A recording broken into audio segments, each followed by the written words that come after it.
News first ಆಯೋಜಿಸ್ತಾ ಇರುವ ಕರ್ನಾಟಕದ ಅತಿ ದೊಡ್ಡ ಇವಿ ಎಕ್ಸ್ಪೋ ಬಹಳಷ್ಟು ಮಹತ್ವವಾದಂತಹ ಒಂದು ನಿರ್ಣಯವನ್ನ ಇವತ್ತಿನ ಕ್ಯಾಬಿನೆಟ್ ನಲ್ಲಿ ತೆಗೆದುಕೊಳ್ಳಲಾಗಿದೆ. ಜಿಬಿಎ ಮತ್ತು ಸ್ಥಳೀಯ ಚುನಾವಣೆಗಳಿಗೆ ಬ್ಯಾಲೆಟ್ ಪೇಪರ್ ಬಳಕೆ ಮಾಡೋದಕ್ಕೆ ನಿರ್ಧಾರವನ್ನ ಮಾಡಲಾಗಿದೆ.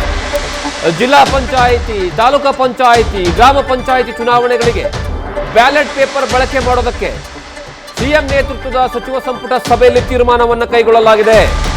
ಈ ಹಿಂದೆ ಇವಿಎಂನಿಂದ ನಡೀತಾ ಇರುವಂತಹ ಸ್ಥಳೀಯ ಸಂಸ್ಥೆಗಳ ಚುನಾವಣೆಗಳಾಗಿದ್ವು. ಆದರೆ ಈಗ ಮತ್ತೆ ವಾಪಸ್ ಬ್ಯಾಲೆಟ್ ಪೇಪರ್ ಬಳಕೆ ಮಾಡೋದಕ್ಕೆ ಈಗ ನಿರ್ಧಾರವನ್ನ ಮಾಡಲಾಗಿದೆ ಅಂತ ಸಚಿವ ಸಂಪುಟದ ಸಭೆಯ ಬಳಿಕ ಎಚ್.ಕೆ. ಪಾಟೀಲ್ ಅವರು ಹೇಳಿದ್ದಾರೆ. ಗ್ರಾಮೀಣಾಭಿವೃದ್ಧಿ ಮತ್ತು ಪಂಚಾಯತ್ ರಾಜ್ ಇಲಾಖೆ ಕರ್ನಾಟಕ ಗ್ರಾಮ ಸ್ವರಾಜ್ ಮತ್ತು ಪಂಚಾಯತ್ ರಾಜ್ ವಿಧೇಯಕ 2026ಕ್ಕೆ ಅನುಮೋದನೆ ನೀಡಿದೆ. ಇದೇನು ಅಂದರೆ ಈಗೇನು ಚುನಾವಣೆಗಳನ್ನು ಮಾಡ್ತಾ ಇದ್ದೀವಿ, ಆ ಚುನಾವಣೆಗಳಲ್ಲಿ ಮತಪೆಟ್ಟಿಗೆ, ಮತಪತ್ರ ಇವನ್ನ ಕೆಲವು ಕಡೆ ಹಳೆ ಆ್ಯಕ್ಟ್ನೊಳಗೆ ಇಲ್ಲ. ಅದಕ್ಕೆ ಆ ಆ್ಯಕ್ಟನ್ನು ಹೆಚ್ಚು ಸಮರ್ಪಕಗೊಳಿಸೋದು ಅಂದರೆ today we are going for ballot paper, ballot box. ಎಲ್ಲೆಲ್ಲಿ ಅದು ಅಗತ್ಯ ಬೀಳ್ತದೆ ಅವುಗಳನ್ನು ತಿದ್ದುಪಡಿ ಮಾಡುವುದು. ಗ್ರಾಮೀಣಾಭಿವೃದ್ಧಿ ಇದು ಕರ್ನಾಟಕದ ವಿಚಾರವಾಗಿ ಹೇಳೋದಾದ್ರೆ ಬಹಳಷ್ಟು ಇಂಪಾರ್ಟೆಂಟ್ ವಿಚಾರ. ಕಾರಣ ಏನು ಅಂದ್ರೆ ಕಾಂಗ್ರೆಸ್ ಸರ್ಕಾರ ಈಗ ರಾಜ್ಯದಲ್ಲಿ ನಡೆಯುವಂತಹ ಮುಂಬರುವ ಚುನಾವಣೆಗಳೇನೇನಿದ್ದಾವೆ, ಒಂದು ಜಿಬಿಎ, ಎರಡನೇದಾಗಿ ಜಿಲ್ಲಾ ಪಂಚಾಯತ್, ಮೂರನೇದಾಗಿ ತಾಲೂಕಾ ಪಂಚಾಯತ್, ನಾಲ್ಕನೇದಾಗಿ ಗ್ರಾಮ ಪಂಚಾಯತ್.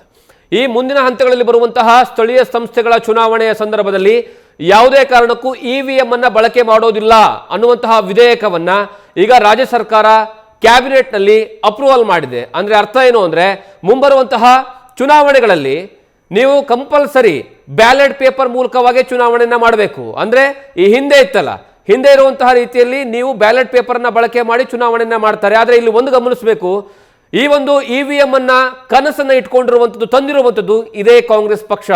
ರಾಜೀವ್ ಗಾಂಧಿ ಅವರ ಕನಸಾಗಿತ್ತದು. ಇವಿಎಂ ಅನ್ನ ತೆಗೆದುಕೊಂಡು ಬಂದಿದ್ರು. ಆದರೆ ಈಗ ಇವಿಎಂ ನಲ್ಲಿ ಅಕ್ರಮ ನಡೀತಿದೆ ಅನ್ನುವಂತಹ ಆರೋಪದ ಮೇಲೆ ಕಾಂಗ್ರೆಸ್ ಪದೇ ಪದೇ ಚುನಾವಣೆ ಸೋತಂತಹ ಸಂದರ್ಭದಲ್ಲಿ ಹೇಳ್ಕೊಂಡು ಬರ್ತಾನೆ ಇತ್ತು, ಯಾವುದೇ ಕಾರಣಕ್ಕೂ ಇವಿಎಂ ಬೇಡ ಅಂತ. ಆದರೆ ಈಗ ಸ್ಥಳೀಯ ಸಂಸ್ಥೆಗಳ ಚುನಾವಣೆಯ ಸಂದರ್ಭದಲ್ಲಿ ಮತ್ತೆ ವಾಪಸ್ ಬ್ಯಾಲೆಟ್ ಪೇಪರ್ ಮೂಲಕವಾಗಿ ಚುನಾವಣೆ ನಡೆಸೋದಕ್ಕೆ ಕ್ಯಾಬಿನೆಟ್ ನಲ್ಲಿ ನಿರ್ಧಾರವನ್ನು ಕೈಗೊಳ್ಳಲಾಗಿದೆ. ನ್ಯೂಸ್ ಫಸ್ಟ್ ನಿರ್ಭೀತಿಯಿಂದ ನಿಮ್ಮ ಪರವಾಗಿ.